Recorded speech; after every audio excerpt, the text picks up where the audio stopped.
সালাম। মোহাম্মদ সিরাজুল হক, councillor, ward number 13, Bidhannagar পৌর নিগম। আমাদের আগাম ঈদের শুভেচ্ছা জানিয়ে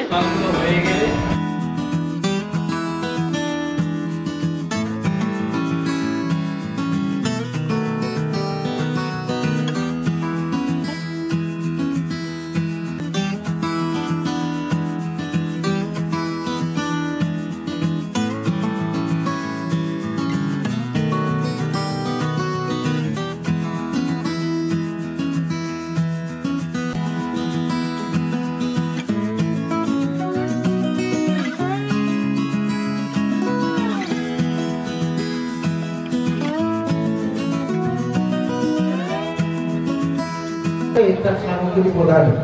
আমি তাই বলবো সেদিন আমাদের সাথে কাটান, তারপর ইনশাআল্লাহ রমজানের শেষে আমরা খুশি ঈদে মিলিত হব, একে অপরকে শুভেচ্ছা বিনিময় করব। কাউন্সিলর শিক্ষক মোহাম্মদ সিরাজুল হক স্যার, আমাদের প্রিয় বিধায়ক তাপসচন্দ্র মহাশয়কে বরণ করে নিচ্ছেন এবং ঈদের শুভেচ্ছা দিচ্ছেন আমাদের মোস্তফা সাহাজি শিক্ষক মহাশয়।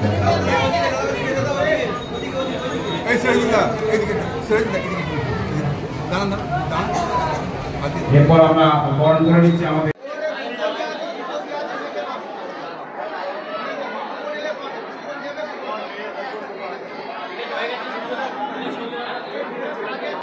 আজকে 13 নম্বর ওয়ার্ড প্রতি বছর এই কাজটা করে, ইফতার দ্রব্যাদি দেন, এইটা বাদি দেবেন। এবং আমি নিজে বিধায়ক হিসেবে 22 তারিখে 10 সহস্রাধিক মানুষকে ইফতার দেবেন 12টার সময়। আপনাদের সকলকে আমার আমন্ত্রণ রইল।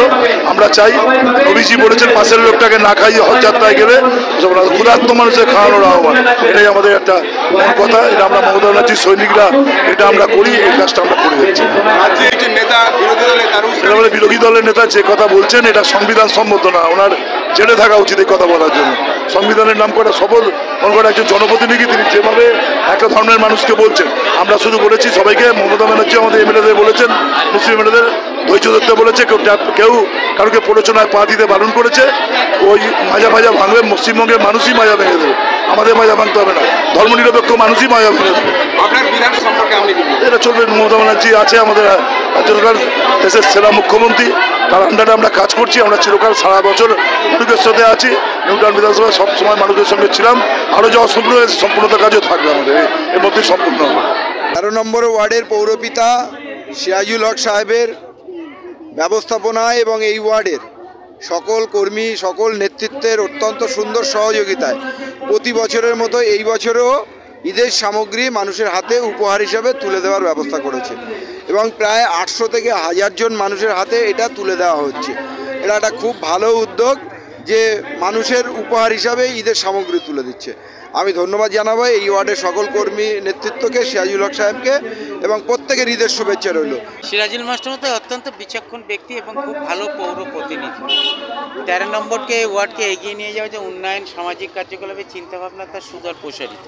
আর এটা প্রথম বছর নয়, গত বছরও তিনি এই সামগ্রী দিয়ে পাশে দাঁড়িয়েছিলেন। সংখ্যাটা হয়তো এর থেকে একটু কম, এবারে দ্বিগুণ মানুষকে এই সামগ্রী দিয়ে পাশে দাঁড়ালো। এটাই তো মানবিকতা, এটাই তো একটা প্রতিনিধির কাজ। একটা প্রতিনিধি মানে ওয়ার্ডের অভিভাবক।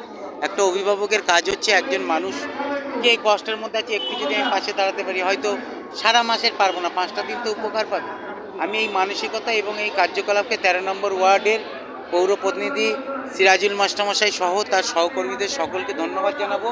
এই ধরনের একটা ভালো কাজ মানুষের পাশে দাঁড়িয়ে পবিত্র রমজান মাসে করার জন্য আমি তাকে অভিনন্দন জানাবো। আজকের এই দেখুন, আমার বাংলার সম্প্রীতির বাংলা, আমার বাংলার সৌহার্দ্যের বাংলা, আমার বাংলার শান্তিময় বাংলা, আমার বাংলা হচ্ছে মমতাময়ী বাংলা। আর এই মমতাময়ী বাংলার সঙ্গে সঙ্গে এই 13 নম্বর ওয়ার্ডেও এইরকম আমরা শান্তির সঙ্গে বসবাস করি। এখানে হিন্দু, মুসলমান, শিখ, ইসাই, এখানে কোনো আমাদের এখানে ভেদাভেদ নেই। আজকে আপনারা দেখতে পাচ্ছেন চারিদিকে যে কীভাবে কিছু শয়তানরূপী মানুষ বা মানুষরূপী শয়তান যারা একেবারে তারা আমাদের মধ্যে বিভেদ করছেন। কিন্তু এই 13 নম্বর ওয়ার্ড সেটা নয়। আজকে আমাদের এই 13 নম্বর ওয়ার্ডে পবিত্র উরুস মোবারক হয়ে গেল, যেখানে আমাদের মুসলিম মহিলারা আমাদের এখানে নামাজ রোজা নিয়ে ব্যস্ত থাকেন। সেখানে আমাদের হিন্দু বোনেরা মারা এসে ইফতার দেয়, ইফতার খাওয়ানো থেকে জল ছত্রে, যে উরুস মোবারকে জল ছত্রে তারা জল পান করানো, মিষ্টি দেয়া, এরকম করছে। এটাই হচ্ছে আমাদের মমতাময়ী বাংলা, মমতাময়ী 13 নম্বর ওয়ার্ড। এটা হচ্ছে আমাদের এটাই আমাদের ঐতিহ্য, বাংলার ঐতিহ্য। মানবিক উদ্যোগ কি সম্পর্কে? সর্বোপরি বলি, বাংলার মানবিক মুখ্যমন্ত্রী মমতা বন্দ্যোপাধ্যায়ের অনুপ্রেরণায় বিধাননগর পৌর নিগম 13 নম্বর ওয়ার্ডের কাউন্সিলর শিক্ষক মোহাম্মদ সিরাজুল হকের উদ্যোগে বিধায়ক তাপস চ্যাটার্জি, আফতাবউদ্দিন থেকে শুরু করে সকলের সহযোগিতায় এটা হচ্ছে কি যে দেখুন, যারা আজকে নিতে এসছে এখানে তাদেরকে আমরা উপহার হিসাবে দিচ্ছি।